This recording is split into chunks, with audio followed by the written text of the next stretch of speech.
สวยๆของวันเสาร์วันนี้สองผัวเมียกับพากันสวนกันไปซัพพอร์ตหมู่ที่ว่าเปิดห้านฟู้ดทรัคใหม่นั่นเองเนาะอยู่เมืองโอเลต้าเนาะกับใกล้ๆกับเมืองของดายูชอนนี่เนาะกับประมาณ28ชั่วโมง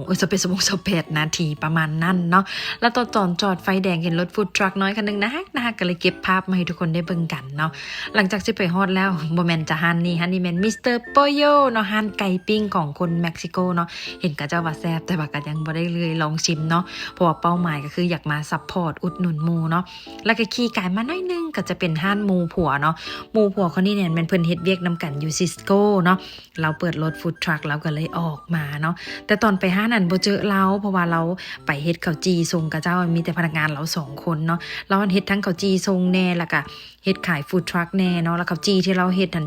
ขายอยู่ในรถเราแม่นเราเฮ็ดเองเราบ่ได้ซื้อ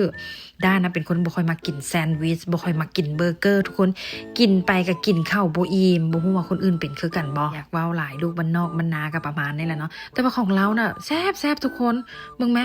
แบบหอมๆเขาจี้ก็เฮ็ดเองนุ่มๆแบบก็จะเฮ็ดสดๆใหม่ๆเฮ็ดประมาณ 2-3 นาทีอะนะเนาะก็แล้วเนาะพอดีแบบบ่ได้กินข้าวเนี่ยโอ๊ตกินข้าวเช้าเนาะมากินสวยแป๊บเดียวก็คืออยากมาซัพพอร์ตอุดหนุนหมู่เบิ่งแม่ทุกคนเป็นแต่แซ่บเนาะได้ก็จัดไปเนาะโอ้ยกินงุมงำเลยตอนนี้คือหิวข้าวแห้งจ้าบ่ห่วงฟ้าห่วงดินเลยเนาะอันนี้เป็นอาหารของโปรโตริโกว่าซั่นเด้เราเป็นคนโปรโตริโกหมู่ด้านะบ่แม่นคนแม็กบ่แม่นคนเมกาเนาะแต่ว่าไผที่ว่าเกิดอยู่โปรโตริโกบ่ได้ยินว่ามันจะได้สัญชาติอเมริกาเลยเข้ามาอเมริกาอย่างง่ายสบายว่าซั่นเด้แต่ว่าเราหันก็ได้ภาษาอันสเปนพร้อมเนาะเรากับอันนั่งกินแบบท่าเรามาแหละเนาะเราก็บอกผัวได้ว่าให้ท่าแล้วก็บ่ได้เจอกันดนแล้วค่ะแต่เราออกจากซิสโกได้ประมาณเดือนปลายจังซี่น่ะก็เลยว่าพากันส่งผมยังก็หิวข้าวก็พากันนั่งกินแซ่บทุกคนแซ่บคือรสชาติมันแซ่บก่อนซับเวย์ของอเมริกา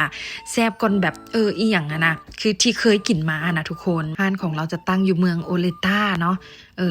แบบอยู่ตั้งอยู่บนลานจอดรถแถวนั้นก็ได้ก็บ่ฮู้ว่าอยู่แถบใดเนาะสองผัวเมียก็พากันโอ้ยกินซะยกใหญ่เลยเนาะแซ่บผัวก็ก้อนนึงเมียก็ก้อนนึงแซ่บข้าวจีก็เฮ็ดเองนุ่มนะแบบแซ่บแฮงกินซ้ำซาท่าผัวหมู่ผัวดามาแน่เนาะคนทั้งหลังนะบ่กินนั่งเบิ่งการ์ตูนเนาะพ่อกับแม่ก็เลยกินอย่างใหญ่แล้วสุดท้ายแล้วเพิ่นก็มาเนาะมาเพิ่นก็โอ้ยกอดกันว่าซ่านเนาะโตเพียงกันเลย